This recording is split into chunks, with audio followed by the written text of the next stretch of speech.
سوال کوي چې د سفر په وخت په فرضو کې کمی کیږي، په نفلو او سنتو کې څه حکم دی؟ کم بنده چې مسافر شي د خپل کلي نه 2.8 کیلومتره بهر تلو اراده یې وي او د خپل کلي د آبادۍ نه بهر شي، نو 4 رکعاتیز مونځ فرض هغه به 2 رکعاته کوي، ماښام او سحر به پوره مونځ کوي. او د نفلو او د سنتو که ټیم ورسره و په بس کې روان دی، بس ډراور او سورلی تعدی نه کوي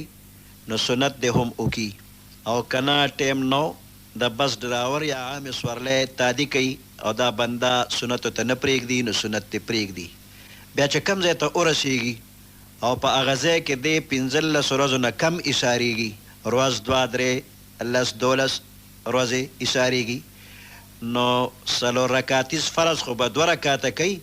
خو سنت دی پوره کوي، ځکه دغه ځای کې دته څه تکلیف به نه وي. او په لاره پتلو او په راتلو کې که بس ورته نه ودرېږي یا ډراور یا عام سورلی تلوار کوي نو بیا د سنت پرېږدي.